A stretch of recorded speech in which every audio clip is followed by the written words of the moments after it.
নমস্কার দর্শক বন্ধুরা, রেপ স্পোর্টস বাংলার পর্দায় আপনাদের সকলকে আরেকবার স্বাগত। আমি রাহুল, আর এই মুহূর্তে আইএসএল থেকে breaking news. Antonio Lopez Habas, Inter Kashi এফসির হেড কোচ, তিনি কিন্তু ইন্টারকাশি ছাড়লেন। ইন্টারকাশির এখনও আইএসএল এর 3টে ম্যাচ বাকি এবং আগামীকাল মোহনবাগানের বিরুদ্ধে নামতে চলেছে ইন্টারকাশি এফসি। এবং আমরা সকলেই মুখিয়েছিলাম former Mohun Bagan head coach Antonio Lopez হাবাসের দল কেমন করে মোহনবাগানের বিরুদ্ধে। কিন্তু আনফর্চুনেটলি আমরা হাবাসকে মিস করব এই ম্যাচে ইন্টারকাশি এফসির ডাগ আউটে। গতকাল রাতেই ইনস্টাগ্রামে পোস্ট করে তিনি জানিয়ে দেন যে তিনি ইন্টারকাশি ছাড়ছেন, এন্ড অফ চ্যাপ্টার লিখে। এবং আপনারা সকলে হয়তো অবাক হবেন যে হঠাৎ 3 ম্যাচ বাকি থাকতে এরকম সিদ্ধান্ত কেন নিলেন স্প্যানিশ হেড কোচ।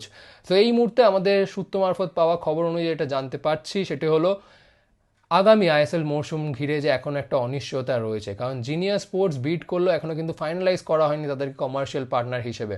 সুতরাং কোনো ক্লাবই কিন্তু সেভাবে নেক্সট সিজনের জন্য প্ল্যানিংটা কিন্তু শুরু করে দিতে পারছে না। এবং এই একই কারণে east Bengal head coach Oscar বুজো তিনিও কিন্তু ক্লাব ছাড়ার সিদ্ধান্ত নিয়েছেন। অস্কার বুজো ম্যানেজমেন্টকে রিকোয়েস্ট করেছিল যে কন্ট্রাক্ট রিনিউয়াল নিয়ে কথাবার্তা বলার জন্য, কিন্তু ক্লাব ম্যানেজমেন্টের হাতে এই মুহূর্তে কোনো অপশন নেই।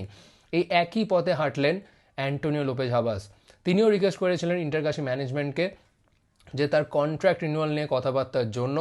হাবাস 2024-এ ইন্টারকাশি এফসির দায়িত্ব নেয়, নতুন ক্লাব ইউপি কাশির ক্লাব, এবং তাদেরকে one of the fastest promotion বলা যেতে পারে, যে সব থেকে দ্রুততম যদি কোনো ক্লাব আই লিগ থেকে আইএসএলে ওঠে সেটা হচ্ছে এই ইন্টারকাশি। এবং এই নজিরটা করেছেন কিন্তু অ্যান্টোনিও লোপেজ হাবাস এবং তার দল।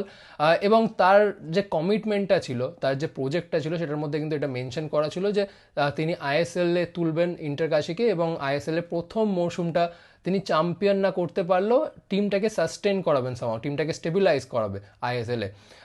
এবং এই মুহূর্তে আপনি যদি দেখেন যে মোহামেডান তারা কিন্তু অলরেডি গতকালে কেরালার বিরুদ্ধে হারের পর তারা রেলিগেট হয়ে গেছে। সুতরাং ইন্টারকাশি 11 পয়েন্ট নিয়ে 10ম স্থানে রয়েছে, তাদের কিন্তু আর কোনো রেলিগেট হওয়ার চান্স নেই। এবং যেহেতু আগামী মৌসুমে কন্ট্রাক্ট এক্সটেনশন নিয়ে কোনো কথাবার্তা বলেনি ম্যানেজমেন্ট তার সাথে, সেই কারণে অ্যান্টোনিও লোপেজ হাবাস কিন্তু এই সিদ্ধান্ত নিয়েছেন।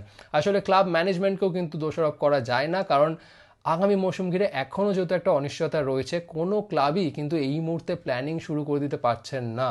কারণ আমি এই যে এফসি গোয়া বনাম মোহনবাগান ম্যাচটা কভার করতে গোয়াতে গিয়েছিলাম, সেখানে এফসি গোয়ার সিও রবি পুষ্কুর, তার সাথে কথাবার্তা হয় এবং তিনিও জানান যে এই মুহূর্তে আমার 14 থেকে 15 জন প্লেয়ার রয়েছে along side head coach Manolo Marquez, যাদের কন্ট্রাক্ট শেষ হচ্ছে এই মৌসুমের শেষে, কিন্তু আমি কারোর সাথেই কথাবার্তা বলতে পারছি না, কারণ আমার কাছে এই মুহূর্তে কোনো অপশনস নেই। কারণ আমি জানি না যে নেক্সট সিজনে আইএসএলটা আদৌ হবে কি হবে না। কারণ জিনিয়া স্পোর্টস তারা কিন্তু বিট করে বসে রয়েছে, কিন্তু এআইএফএফ এখনও তাদেরকে ফাইনালাইজ করেনি, কারণ এখনও ক্লাব পক্ষ এবং এআইএফএফ এর মধ্যে কিন্তু এখনও কথাবার্তা চলছে। এখনও কিন্তু নট আইএসএল ক্লাব এআইএফএফ আর still not on the same page, এবং সেই কারণেই কিন্তু এই অনিশ্চয়তা।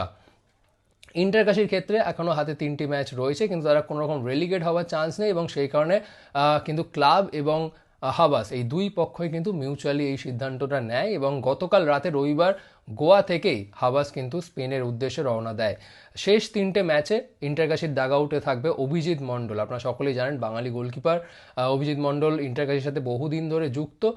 তিনি কিন্তু এই ইন্টারিম হেড কোচের ভূমিকাটা পালন করবেন এই মোহনবাগান ম্যাচে এবং বাকি দুটো ম্যাচে। শেষ ম্যাচটা রয়েছে ইস্টবেঙ্গলের বিরুদ্ধে, তো এই অভিজিৎ মণ্ডলকে কিন্তু ডাগ আউটে দেখা যাবে। হাবাস অবশ্যই তাকে কৃতিত্ব দিতেই হবে যে ইন্ডিয়ান ফুটবলে one of the most successful head coach কিন্তু এই হাবাস। আইএসএল এর প্রথমে অ্যাথলেটিকো দি কলকাতাকে চ্যাম্পিয়ন করা, দেন মোহনবাগানকে আইএসএল শিল্ড দেওয়া, এবং এই ইন্টারকাশির সাথেও কিন্তু তিনি ঐতিহাসিক একটা নজির করেছেন, fastest promotion from I league to ISL. So one of the most successful head coach.